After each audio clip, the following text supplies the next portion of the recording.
Fala pessoal, tudo bem com vocês? Aqui é o Jonathan falando. O assunto de hoje é a Copa do Mundo de Clubes e as classificações de Palmeiras, Botafogo, Fluminense e Flamengo para as oitavas de final da competição. Então, de antemão, peço para você deixe seu like no vídeo, se inscreva no canal se não for inscrito e dê aquela força jogando esses e demais vídeos para ajudar quem está começando. Como você pode ver, tá um frio do caramba aqui, tô gravando de blusa, porque sem ela não tem condição alguma. Botucatu, nesta quarta-feira, um dia gelado, o dia mais gelado do ano, não sei como foi na sua cidade, mas aqui foi tenso. Mas bora lá, bora trabalhar, né? Profissionalismo até do frio. Vou falar um pouco mais sobre a grande campanha dos brasileiros, é um destaque bastante positivo, inclusive isso. Os quantos os brasileiros foram bem, os 4 passando, que é algo bem positivo, algo que no início a gente imaginava até 3 mais ou menos bem reais. A situação do Botafogo era mais complicada, mas o Fogão foi lá e também passou, então temos 4 nas oitavas de finais, inclusive não ter o confronto entre eles, no caso do Palmeiras versus do Botafogo. Bora iniciar, né? Por grupo, iniciando justamente pelo primeiro, o Palmeiras. Classificação que é um pouquinho mais sofrida na última rodada do que se imaginava, mas o Palmeiras passou em primeiro no grupo, que tem Inter Miami em segundo, Al-Ahly e Porto também completando ali os que ficaram eliminados. A primeira impressão inicial do Palmeiras foi muito boa, né? A atuação contra o Porto foi muito boa. E o time mais uma vez pecou nas finalizações. E a sensação que, putz, uma estreia bem empolgante, né? Até porque eu tinha aquela dúvida sobre como seria esse duelo entre os brasileiros e as equipes europeias, não só as grandes, mas também essas equipes mais médias.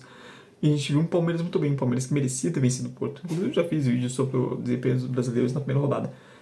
E a impressão ficou muito positiva. E se esperava muito mais do Palmeiras nos 2 jogos seguintes. O que a gente viu depois foi até decepcionante.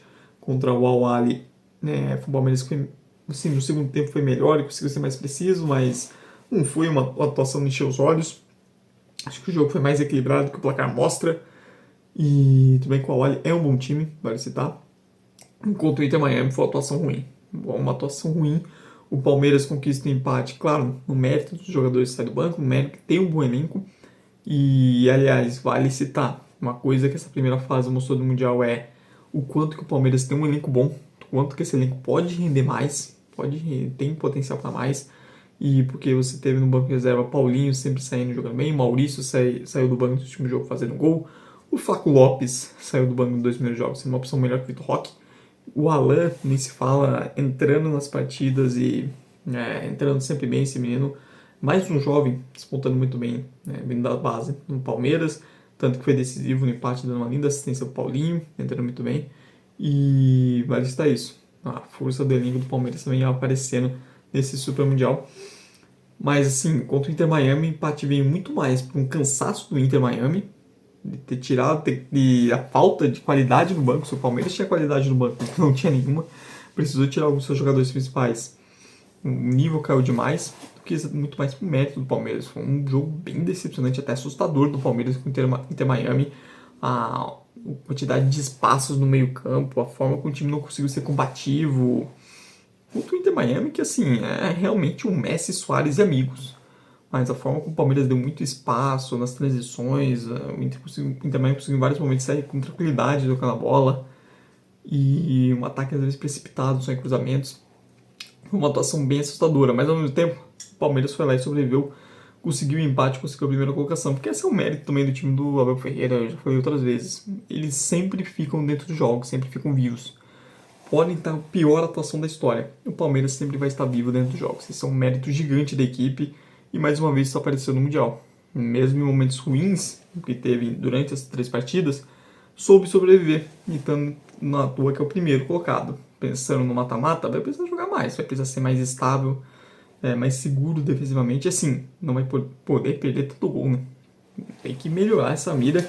Eu falei no vídeo pré que era muito importante ter um Vitor Roque bem, mas o Vitor Roque não tá nada bem. O Estevão também, que é outro jogador fundamental, decepcionando um pouco, esperava-se mais. O Veiga também não tá bem.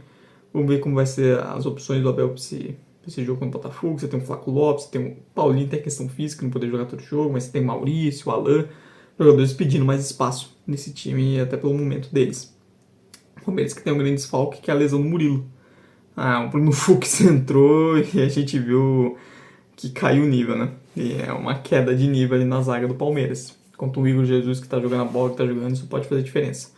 O Botafogo Botafogo fez uma boa primeira fase, porque assim, pegou o grupo mais difícil. era do brasileiro de classificação mais improvável e poderia até ter alcançado o primeiro lugar da chave, à frente de PSG e Atlético de Madrid, por exemplo. A estreia ganhou, mas o segundo tempo foi muito preocupante, pois as escolhas do Paiva muito disso, mas depois nos dois outros jogos, assim, muito assertivo o Paiva. A vitória contra o PSG, para mim, é a grande vitória de um brasileiro nesse Super Mundial. Você pegou o PSG, campeão da Europa, o PSG atropelando seus adversários e não só conseguiu derrotar, mas conseguiu, em uma parte do tempo, neutralizar o PSG, diminuir a capacidade daquele super ataque de de encurralar seus adversários. O Luiz Henrique até reconheceu isso na entrevista, falando que o Botafogo foi o time que melhor defendeu ele, esse recorte recente. E foi verdade, o Botafogo se defendeu muito bem. E foi uma aula defensiva, grandes méritos do Renato Paiva, um Botafogo que soube explorar também nas transições, o Igor Jesus jogando uma bola, fazendo o torneio da sua vida. A verdade é essa, o Igor Jesus está fazendo o torneio da vida. 3 ótimos jogos, o grande jogador do time até aqui, mas Barbosa e Jair também muito bem na saga, especialmente Jair, que era uma dúvida sobre como seria.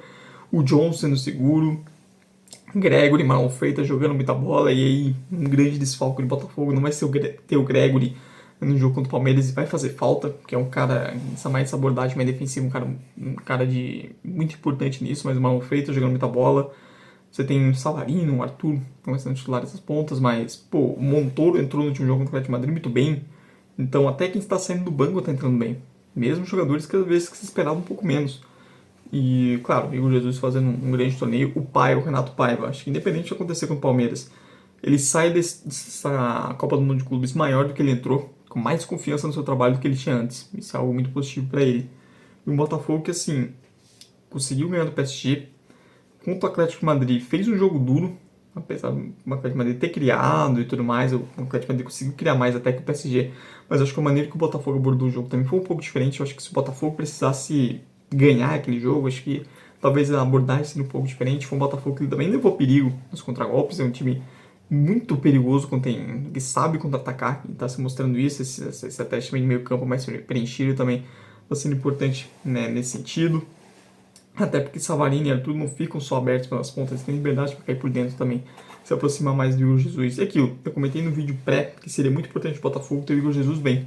E ele tá jogando muito bem. Essa capacidade que ele tem de segurar a bola, de ser um perigo também atacando as costas da defesa, mas principalmente essa capacidade que ele tem de ganhar as disputas com os zagueiros, de segurar, de fazer o pivô, de poder ser esse ponto de calma, esse ponto de alívio, é muito importante. Correia e Arthur Cabral, claramente, sem ainda ritmo, destoando bastante demais, uma pena, porque seriam dois jogadores muito úteis se estivessem bem fisicamente, mas sim, o Botafogo fazendo um grande torneio, e sim, promessa de grande jogo, inclusive, esse Botafogo e Palmeiras. Vamos ver se vai ser um cenário parecido com o que foi o confronto recente no Brasileirão, que foi um Botafogo mais atrás, dando uma bola mais para o Palmeiras e explorando principalmente as transições, e foi um Botafogo e Palmeiras, um Botafogo que jogou melhor, explorando muito isso. E o Palmeiras se sente mais confortável nesse cenário. Ou se vemos um Palmeiras tentando também, né, dividir mais sua responsabilidade. Tentando em alguns momentos trazer sua linha mais para trás, justamente para atrair o Botafogo. Promessa de um grande jogo e teremos um brasileiro garantido nas quartas. Falando de brasileiro se destacando, temos que falar, obviamente, do Flamengo, que em campanha foi o melhor, terminou em primeiro no seu grupo, à frente do Chelsea e também à frente do LAFC e do Esperance, da Tunísia. O Flamengo jogando muita bola, vence o Esperance, uma vitória assim com autoridade, uma vitória bem protocolar, apesar de no segundo tempo ter dado alguns sustos, podia não ter girado a faca do meio, mas um Flamengo que venceu com segurança, uma equipe tunisiana, e na segunda rodada o grande atuação, uma atuação de gala do Flamengo, confronto com o Chelsea. O 3-1 eu diria que não condiz com o que foi o jogo, porque a dominância do Flamengo foi até para mais, né? Esse foi o nível, uma atuação sensacional do Flamengo, de estratégia, a pressão na saída de bola muito bem feita, subindo as linhas, se expondo mesmo contra o Chelsea, sem medo. E o controle com a bola nos pés, o Jorginho, foi que baita contratação, ele já tá fazendo um efeito bem imediato no clube. Cara, que contratação espetacular foi o Jorginho. É de um nível, uma capacidade, uma inteligência de leitura de jogo acima da média do nosso futebol. Já tá mostrando isso. E uma atuação sensacional do Flamengo, a estratégia adotada por Felipe Luiz também muito bem feita e muito bem executada, mesmo quando saiu atrás não se abateu, se manteve dentro daquela ideia e sim, incrível. dominou o Chelsea completamente, botou na roda e poderia ter feito mais. 3-1 muito merecido. Na última rodada, mudou um outro jogador, foi mais para cumprir tabela, toma um empate ali com o LAFC. Foi um Flamengo do ponto de vista defensivo, em alguns momentos teve seus momentos de apagão, teve seus errinhos, e isso é um pouco preocupante, porque nas oitavas agora você vai pegar o Bayern de Munique, e é um nível de qualidade acima, especialmente no ataque, então se você cometer erros defensivos nessas bobeadas que houve em alguns momentos, vai custar caro. Fico curioso para saber também como vai ser a estratégia abordada, se veremos um Flamengo, assim como foi contra o Chelsea, subir nas linhas, se expondo mais, ou se veremos um Flamengo um pouco mais cauteloso, porque o Bayern de Munique tem muito mais qualidade, não só para sair da pressão, mas também para judiar, né? Pô, é um nível de qualidade muito superior ao Chelsea. Então vamos ver se o Felipe Luiz vai adotar a mesma estratégia, mas assim, incrível, melhor do que eu esperava. Eu já imaginava um Flamengo se classificando, era o favorito, e imaginava o Flamengo fazendo um jogo duro contra o Chelsea, mas assim, não imaginava o nível de dominância que foi. O Rossi muito bem quando exigido, a linha de defesa funcionando, o Wesley também jogou muito bem com o Chelsea, apesar daquela falha no início. Você tem o meio campo com o Jorginho incrível, o Arrascaeta sendo decisivo quando necessitou dele, jogadores saindo do banco, o Flamengo tem um grande elenco, de fato, o Bruno Henrique saiu do banco e mudou o jogo, e você tem, isso é muito bom. O Wallace, esse garoto de muito potencial, uma estrela absurda nessa Copa do Mundo. Uma pena que está destoando um pouco é o Pedro, esperava um pouco mais dele, mas ainda não está fazendo uma boa Copa até aqui. O ponta esquerda com Cebolinha, Michel, já era esperado. Luiz Araújo faz uma boa competição, assim, o Flamengo jogando muita bola, vai ser um bom jogo, vai ser legal ver esse Flamengo e Bayern. Vamos ver qual vai ser a estratégia adotada por Felipe Luiz, mas olha, o Flamengo tem armas para bater com esse Bayern, sim, porque o Bayern tem muita qualidade ofensiva, é fato, mas o sistema defensivo do Bayern, né, não é tão confiável. Nada confiável, já mostrou isso nessa Copa do Mundo, já mostrou na temporada em alguns jogos que não é especialmente quando precisa se defender em transição, defender os contra-ataques, é um sistema que sofre às vezes. E por fim o Fluminense, que também, outra surpresa bem positiva, né, é o brasileiro que eu tinha menos fé no desempenho, e me surpreendeu positivamente. O confronto com o Borussia Dortmund foi um nível de atuação que eu não esperava do Fluminense, foi muito bem. O empate não condiz que foi o jogo, com o jogo do Fluminense foi muito melhor, deveria ter vencido. O jogo contra o Sam começa muito bem, mas tem um momento de apagão ali que toma um empate, quase toma a virada no caso, quase toma o 3-1. Acho que o Fluminense deu uma baixada de ritmo. E nessa Copa do Mundo de Clubes, se você abaixa o ritmo, você é punido. Mas depois o time soube, né, superar esse momento de apagão, colocar a bola no chão com as alterações, cresceu e dominar e virar o jogo com muita autoridade. E no último jogo contra o Mamelodi foi mais sobreviver. Aí o Fluminense, assim, não teve tanta bola, foi muito bom jogo de sobrevivência. A linha de defesa foi muito bem, Inácio Freitas. Aliás, vale citar, a zaga do Fluminense é um grande destaque. Não só o Thiago Silva. O Thiago Silva contra o Dortmund foi uma atuação espetacular. Mas as atuações também de Inácio e Freitas muito acima do esperado. A linha de defesa como um todo funcionando bem. O René também fazendo bons jogos. O meio campo, o Hércules, finalmente sendo aquele jogador de Fortaleza. Martinelli bem também. O Bernardo também quando exigido. O que está jogando o John Arias, para mim, um dos melhores jogadores dessa Copa do Mundo. Espetáculo. Cara, é um dos jogadores que já é faz algum tempo. O John Arias é um dos meus jogadores favoritos no futebol brasileiro. E assim, nessa Copa do Mundo de Clubes está também. O que eu falei do Igor Jesus, que parece que está fazendo um torneio da vida dele, o John Arias igual. Tá jogando um nível absurdo. O Keno também foi muito importante no jogo contra o Sam. Eu acho que tá faltando um pouco pro Fluminense essa questão do camisa 9, né, centroavante. Já sabia que o Cano não tava 100%. E o Everaldo ficou marcado, né? Tá marcado essa questão de não chutar no gol. Eu acho que ele até fez jogos melhores do que eu esperava, mas centroavante não chutar no gol é complicado, né? Querendo ou não, ele acabou ficando marcado negativamente por isso, mas o Fluminense, que no geral, foi muito mais competitivo do que eu esperava. Esse momento que eu tô gravando o vídeo acabou, inclusive, Inter e River Plate, então o Fluminense vai pegar a Internazionale de Milão. Jogo duro, mas pelo que a Inter mostrou nessa primeira fase, é um time que ainda está nesse começo de trabalho do Tivo, que até cria bastante. Vamos ver como o Fluminense vai se defender nesse sentido. Foi uma Inter que nos 3 jogos conseguiu criar, mas muita dificuldade de finalização, até o desfalque do Marcos Thuram tá fazendo muita falta. Tá sobrando muito só pro Lautaro a responsabilidade para finalizar jogadas. Então é um time que está sofrendo nessa questão e é um time que também cede espaço na defesa. Nos 3 jogos, os 3 adversários tiveram chances. Não é uma defesa que está sendo segura, não. E é um time que também, por questões físicas, já Inter terminou a temporada já fisicamente mostrando problemas. Tá levando isso para a Copa do Mundo.